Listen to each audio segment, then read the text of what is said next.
Thank you very much. I'm also very excited to be present here again to my favorite conference of the year. And thanks for the introduction. Sorry for not being personally there at Paralanipolis, but yeah, stateless people have even worse travel restrictions at these times than normal people.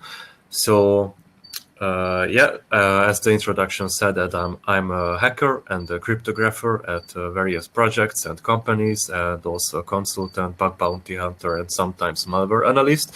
And this talk we gonna abuse a little the original non-ISO version of the EMV standard that's used on contactless and contact payments in our credit cards, because as the hardware got stronger and stronger, I realized that only a handful of people maybe read the whole 700 pages of the EMV protocol, and only a handful, like percent of that, maybe liked Bitcoin so much that they realized that the 144 kilobyte memory that these cards now have actually supports storing UTXOs, and we're gonna talk about the cryptographic features of these new cards, which eventually led me to the realization that maybe we can sign Bitcoin transactions on credit card hardware.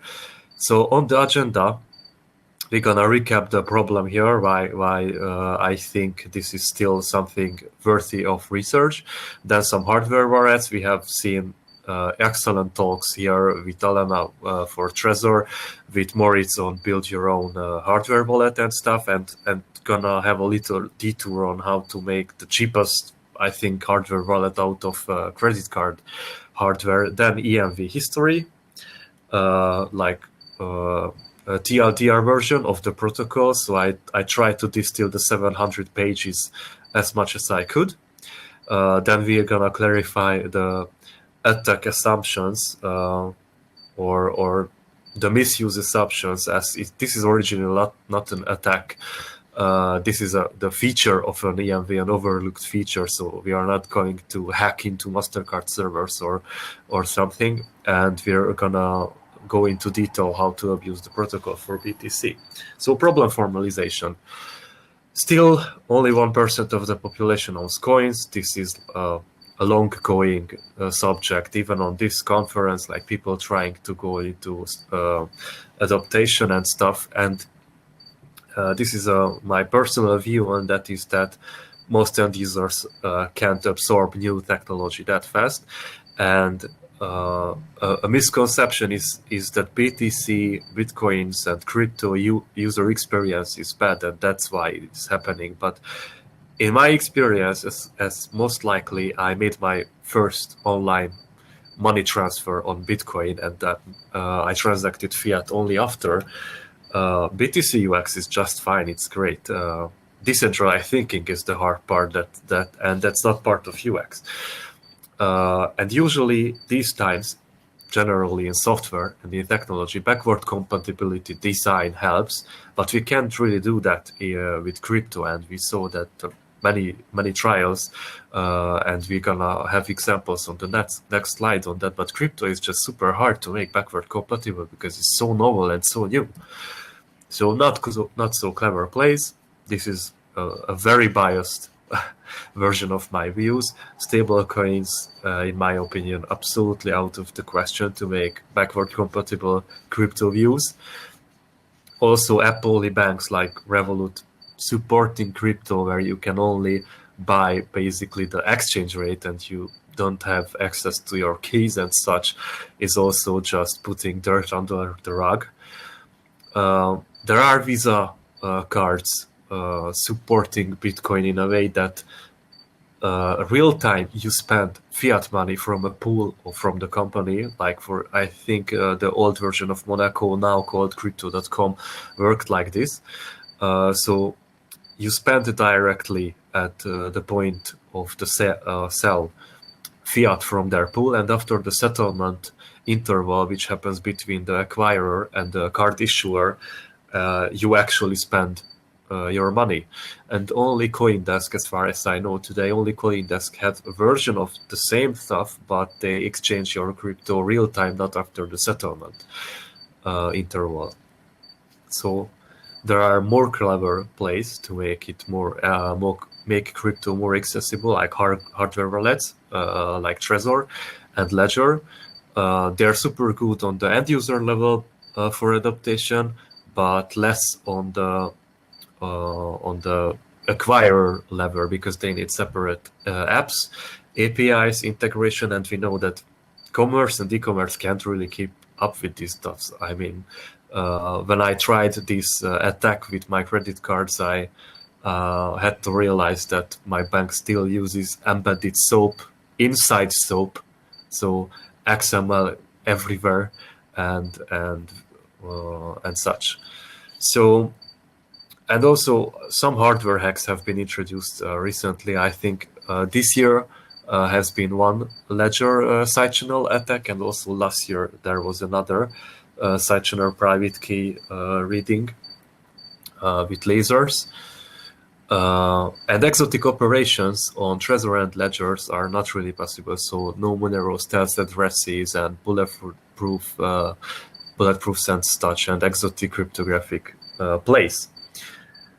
So when I was looking into what to use, what's the hardware, I didn't see a practical attack for a while, and last time I saw practical hardware level attacks on credit cards was Max Butler days when I was still a script kiddie with hacking, so I didn't have a chance to actually hack something. But reading the specifications of these NXP GCO cards that our banks use, they're actually super strong.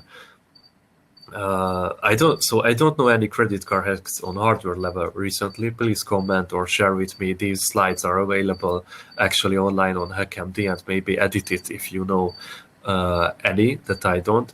Backward compatible, I mean this on a mental level, because most people intuitively know or already know how to use these, because 2.5 billion cards are out there as of today, excluding the United States. That's a lot. This is actually how I realized this is the number why Oracle claims 3 billion devices run Java out in the world. I was wondering why they claim that, but after reading these statistics, I think this is what they mean. Because these cards also run a super restricted dumb version of Java in them. They are super affordable. Like the card with the highest memory costs like 10 or 15 euros, and the ones I wanted to get to testing, it costed 4 euros. So compared to Ledger and Friends, that's very affordable, and they support very generic levels of cryptography. So they have hash accelerators for SHA, triple DES, AES, but the most important feature for me is that they have elliptic curve arithmetics generalized to finite fields, which means that with using a clever transformation for the twisted Edwards form to the Weierstrass form, we can also support curve 25519 on these cards and make ECDSA signatures on that. But if we can support this arithmetics and we have access to a random number generator and hashes, then we can also do stealth address generations and maybe even bulletproofs. On the last part, I'm kind of uncertain. This was just a hunch, but maybe even bulletproofs are possible with generalized EC. So the requirements of the abuse of protocol I wanted back when I started this project early this year is that I wanted to use standard commercially available JCOP cards. That was a hard question, because commercially available, as I had to realize, is not that easy, because first, cards with this high level or this much flexibility of programmable level, people you can buy these from are really curious about what you want to use it for. You have to fill a lot of paper, and it's not like you just go to a web shop and buy some generalized EC arithmetic JCOP cards. They want to do their KYC on people, and actually I couldn't get those cards with my consulting company, so they even looked into that. A consulting company with this profile can't have these cards, so they simply rejected my payment on that. So another requirement is that the private key stays on the cards, because this idea couldn't compete with Monaco and all the people who already issued Visa-supported cryptocurrency cards, because they're custodial, and that's, if it's not your keys, that's not your coins. Everybody knows that. Third requirement is the reader terminal is unmodified, so I don't want to build my own readers, my mobile apps on Android for accepting, because deploying those to acquirers and shops is just too tedious, too legally binding, and most likely impossible on a large scale. Another part is that the technological part, which I'm involved in, does not involve any fiat currency in the process. Now I have to put here that the legal part might do, because we're gonna see that there are certificate trust of chains involved, and I still don't know what it takes. I've tried to go and I've already started to talk on how to formally get that, but I have the feeling that I'm not gonna get signed by a certificate authority with necessary due diligence, meaning that I'm not a bank. So for testing, I used the smart card reader I received with my Estonian ID card, and two really old Skrilled cards, from which the upper one is unusable.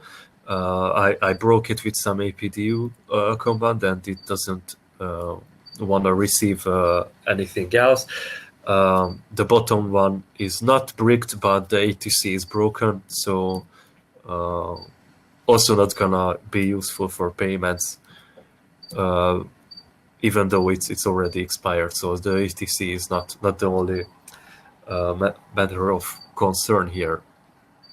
So EMV, let's start with the protocol with some history before jumping into the specifications. So after the huge Max Butler, Iceman script, and Cortic forums golden age of carding hacks, EMV came into play with collaboration of Europaid, MasterCard, and Visa to make a standardized and flexible, and I have to stress this, it became so flexible that now we can assign Bitcoin with this. So flexible, secure protocol for payments.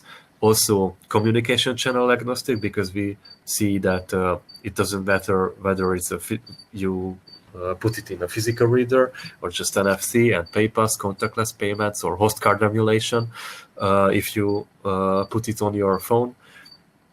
And when EMV came into play, we see that the golden age of credit card hacking is over.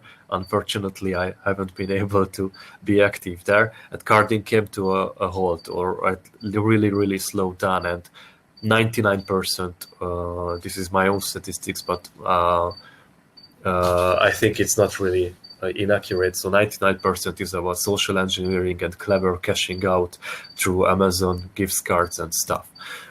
So TLDR LMV, the really important field for us, because it has, like, I don't know, a bunch of abbreviations that you have to dig out from the 700 pages of specifications. These are the most important ones as a programmer and as a hacker you have to take care of. The card and the protocol uses ASN.1 binary encoding rules format.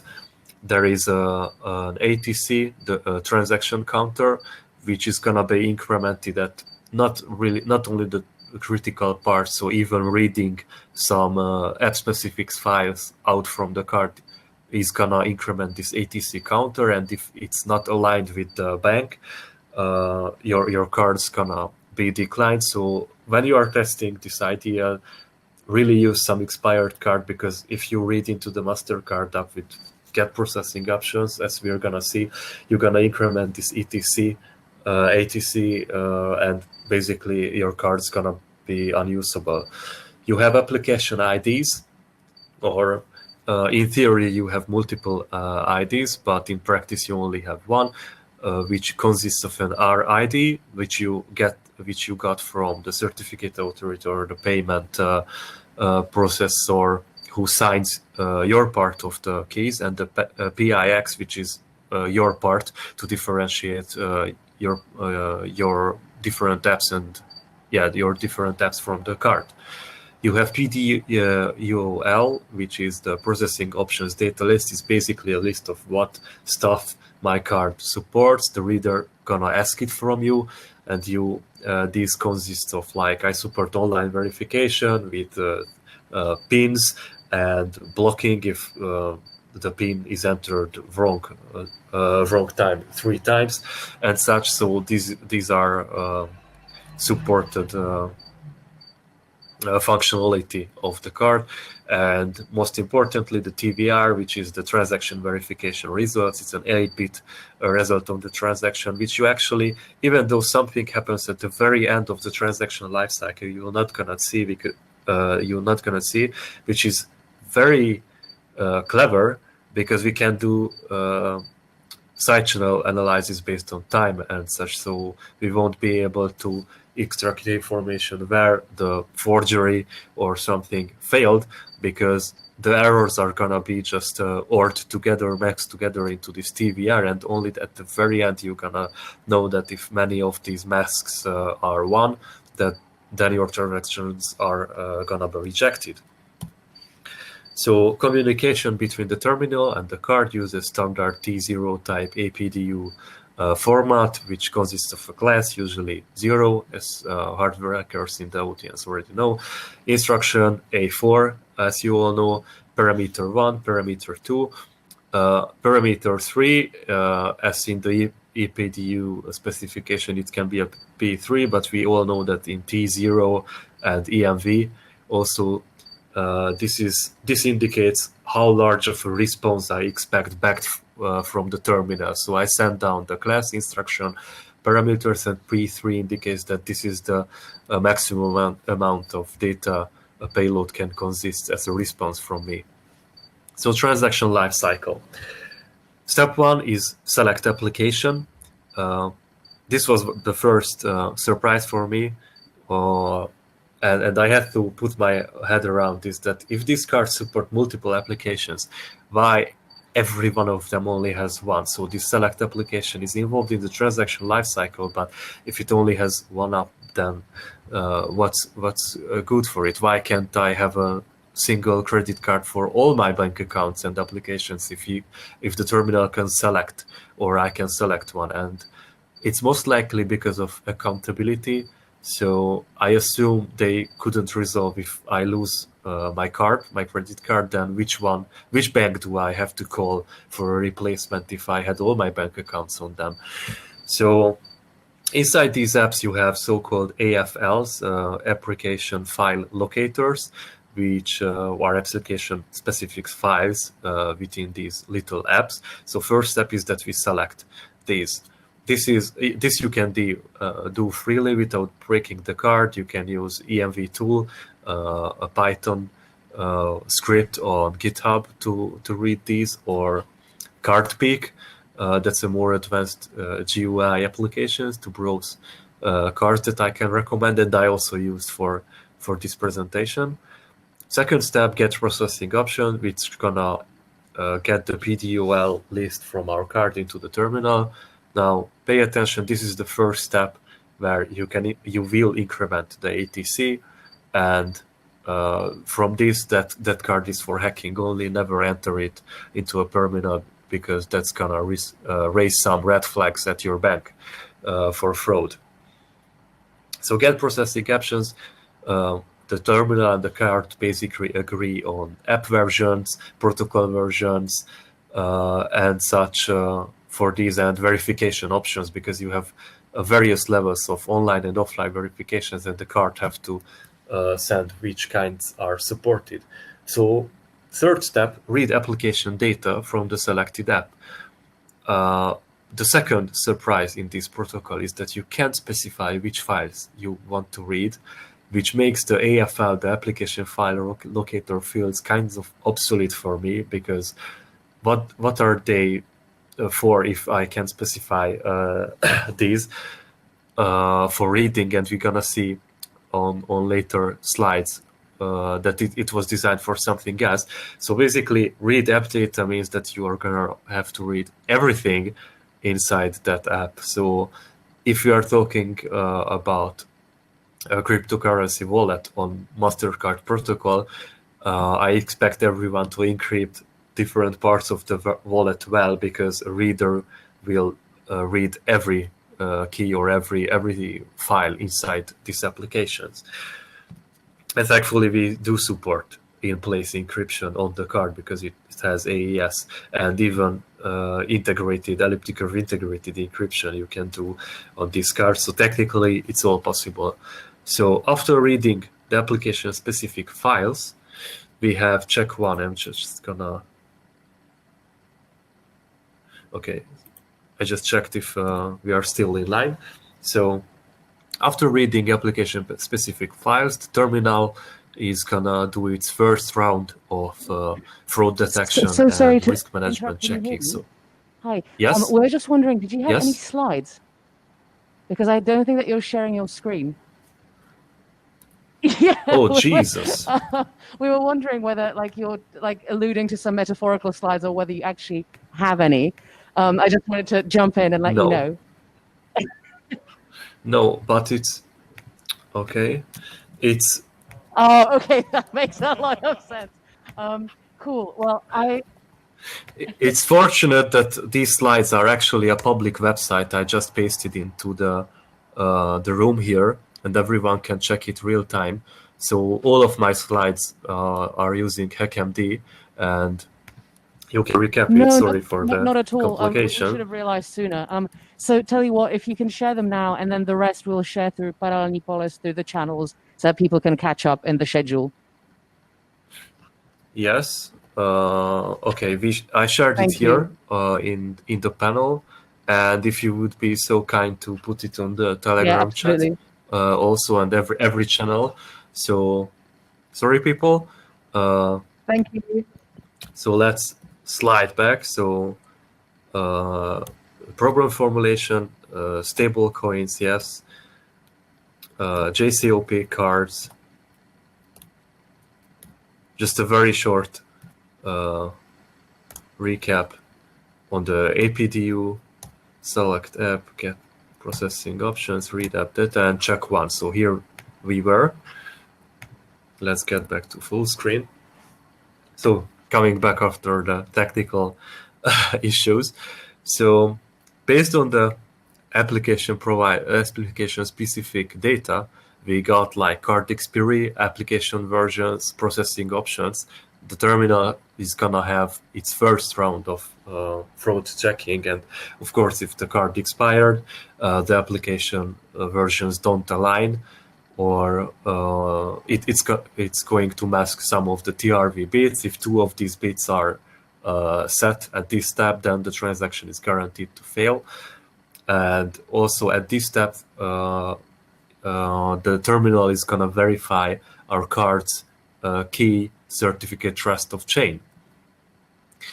And yeah, there is a certificate trust of chain in the process. There is a certificate authority that has to sign us, the issuer part, that the terminal is gonna check back at the acquirer. The terminal has hard-coded public key of the certificate authority and its acquirers, and it's gonna cross-check what we provided with X506 certificates with this authority. So we have to be signed for the transaction to succeed. Most likely, this is the most challenging, or one would accept this is the most challenging part of making your own Bitcoin credit cards. But my research concluded that it's surprisingly easy, at least on statistics level, because on formalities, I'm still trying to find partners who are willing to sign my credit cards, so I can actually test these on a shop. But statistically, when I looked into who can self-sign their certificates and be certificate authorities, I found really interesting stuff like several airline loyalty cards, even in Zimbabwe. So you don't have to be like Star Alliance and such level to self-sign your own certificates. Really small, no-name loyalty cards can be needed. Even Disney has its own. Even Disney is a certificate authority. I expect the cards in Disneyland were so out of scale that they had to make their own travel agencies and even sports event and programs. So NHL cards are not signed by anyone. So NHL is its own certificate authority for their Visa supported cards. So I expect that it's you don't have to have definitely a banking license to have your own credit card. So for check 2, for the second part, because at check 1 we only verify that the card itself is valid, its expiry is valid, its versions align. So on step 2 we're gonna verify that the credit card holder as a person is authorized to use this card. So it has multiple versions, which this is one part that the PDOL consists of what verification methods we support, and the terminal and the card have to agree on those. So cryptographic signature with the RSA, this is increasingly popular in Mexico and some parts of the US, but in the EU we still use offline enciphered PIN, and this enciphered crypto is very less documented, and I'm still not sure, because two documentation on how these enciphered pins work kind of contradict.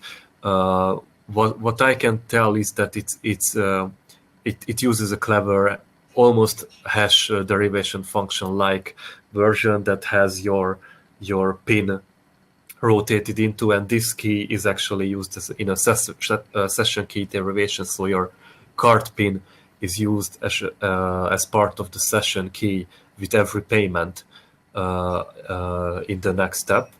And we can also use combinations of the offline pin verification and the signatures, which sounds super cool. I don't know any banks that support this. Please also make a comment if your bank supports it. So the last step of risk management is that the terminal and the card must agree whether to continue here from offline to online, and the reader has little more power on this decision. So if the reader said to the card that we have to continue offline because, for example, either you made too many offline ATC increments in the past, or one of the TRV flags are already won and you are like borderline fraud with this transaction on my previous risk management steps, and we have to ask your bank for verification. So the reader has more power, but if the reader asks offline verification from the card still can ask online version. And this is also one part when the ATC increment will result your card blocked. And here comes the interesting part, where we're gonna put the Bitcoin transaction here. One, the terminal communication is relayed from the acquirer to the issuer, which is us, in encrypted form, and the acquirer is not involved in any of the fraud detection and the transaction verification. It's because of scalability. It's not decentralization, it's like federated decentralization.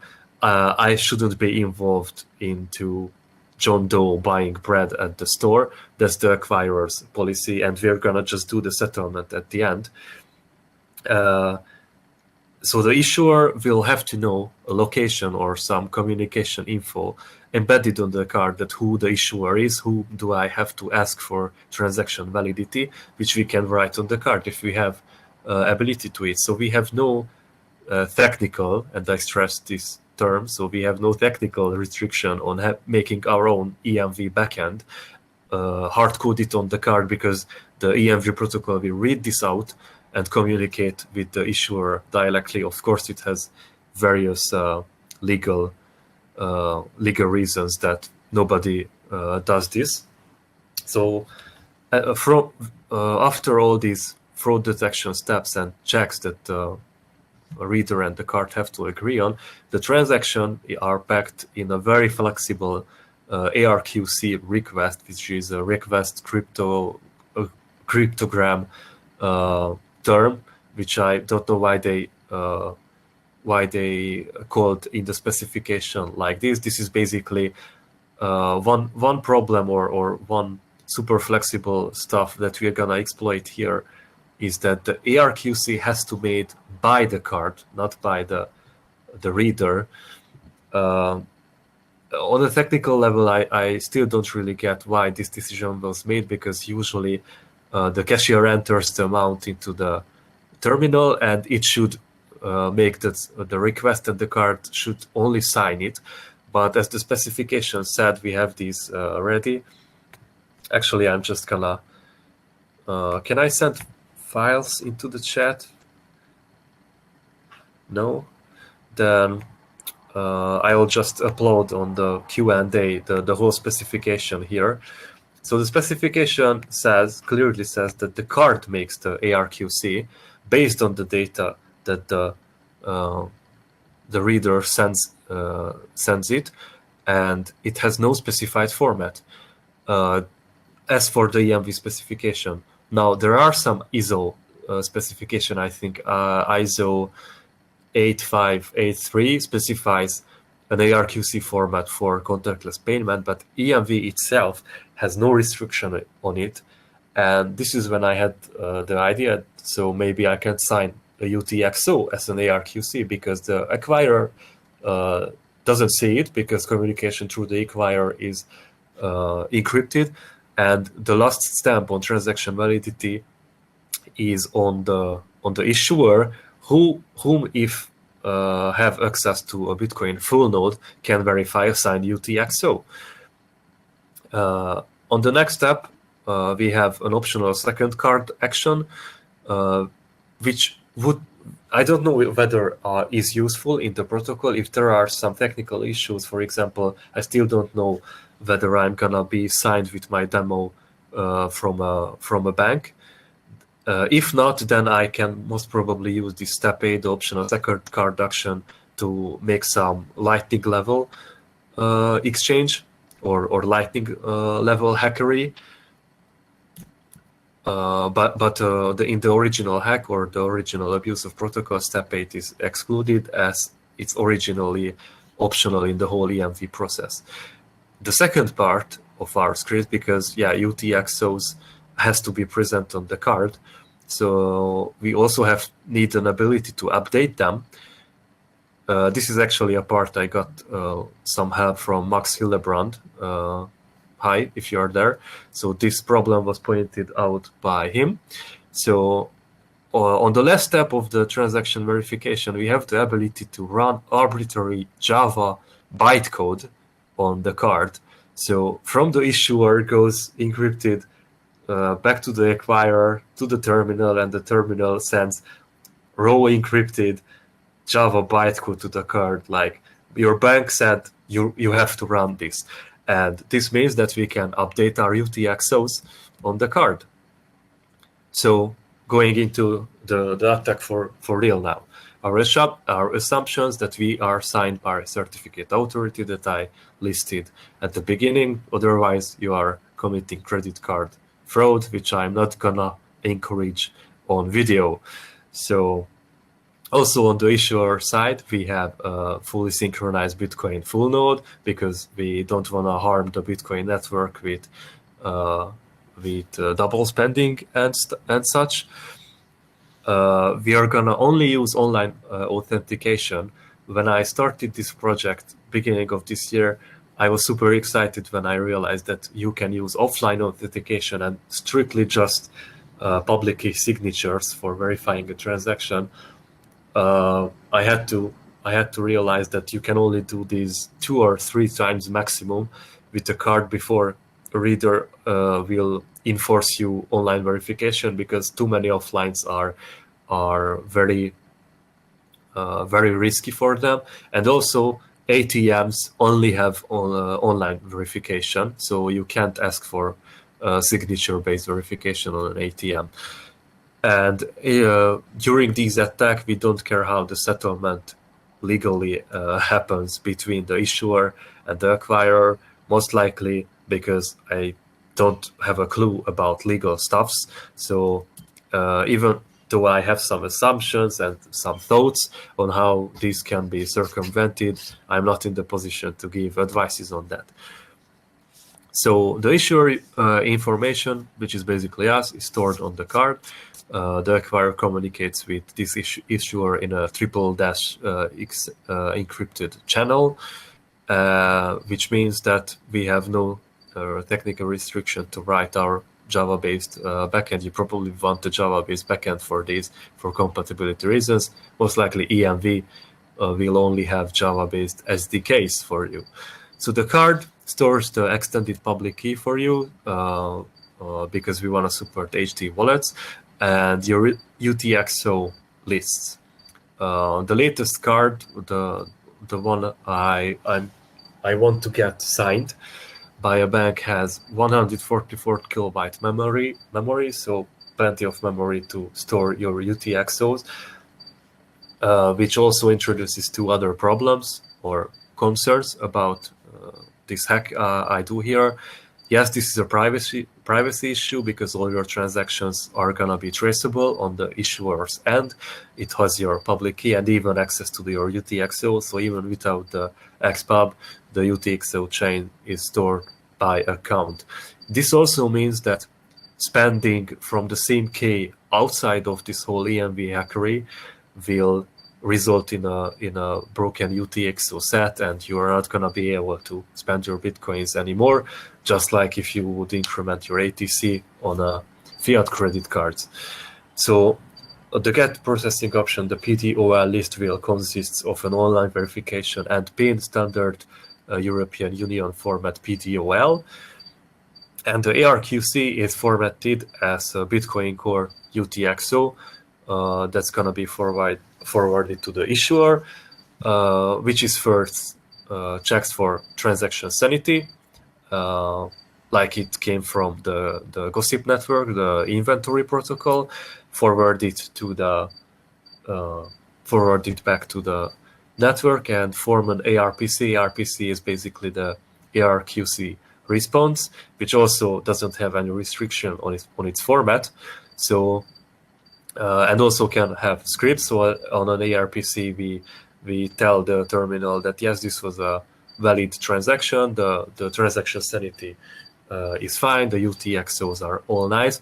But for confirmation, we are gonna get back on that on the settlement slide. So as for confirmation, at the beginning, I assume that we either have to wait for confirmation from the network, which most terminal won't support because contactless payment only powers the card for a fraction of a second.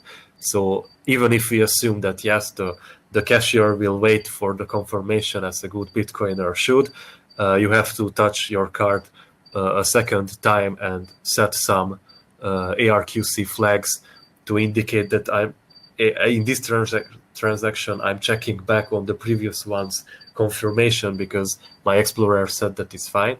So this is one, but this is really overkill. So we're gonna assume that as in HCPP, you don't want to disrupt your own community, and the ARPC only consists of Gossip network delivery, not blockchain confirmation in this script.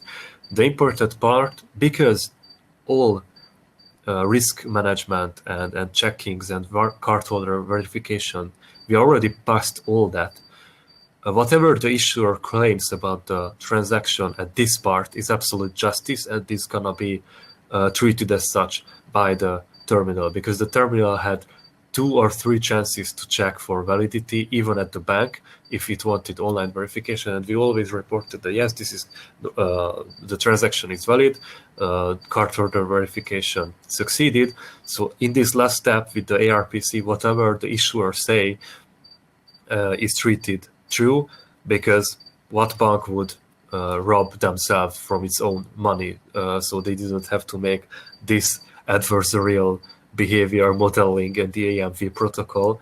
It was originally for centralized works or whatever. So yeah, about the previous topic.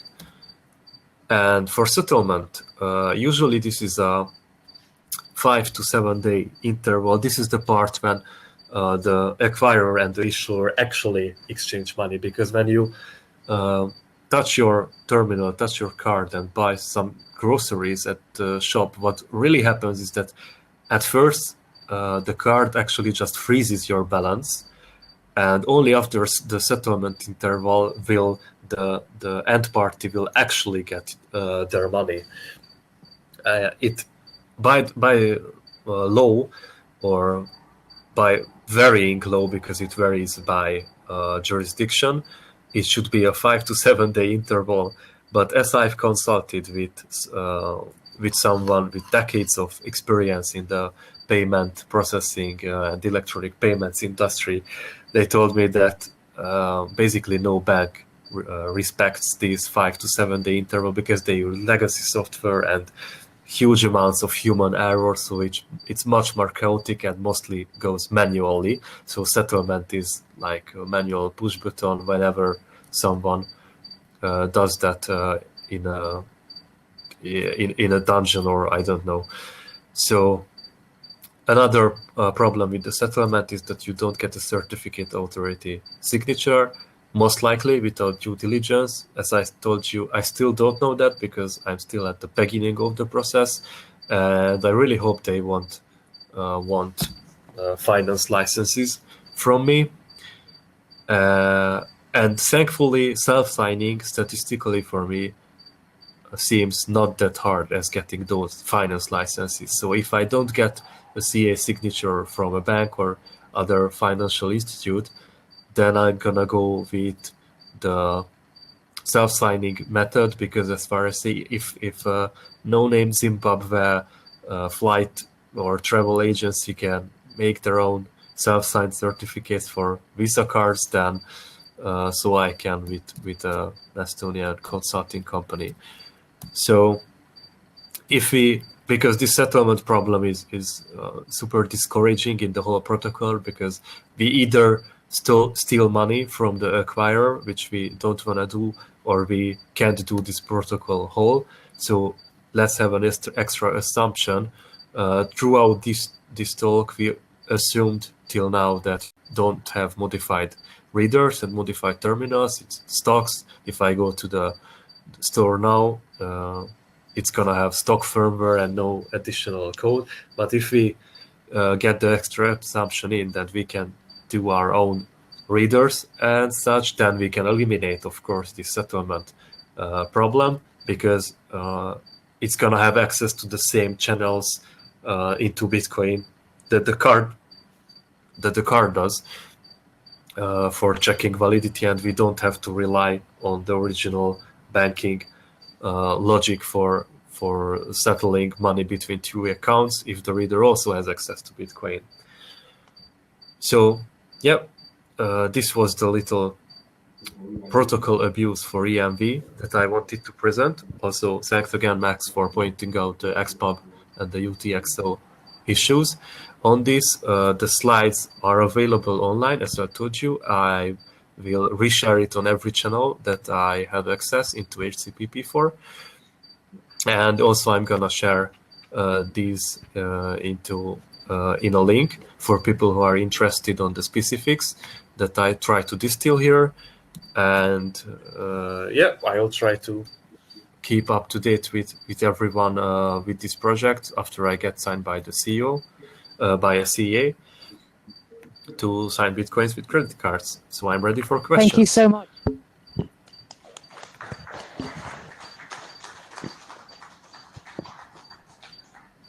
Okay, can you hear me?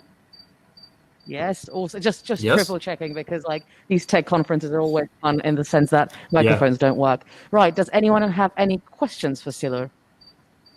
Right, and I will try my best to get the microphone over to you in some kind of way that doesn't stretch it. Hey, hi. I'm just kind of curious regarding the news that's come out around WireX and their native MasterCard integration for crypto. Do you reckon that anything that you're doing is related to the same kind of process, or is this a completely separate implementation? I don't know any specifics about Virex, even though I have some colleagues working on that projects. I don't know which kind of support for coins they introduced here.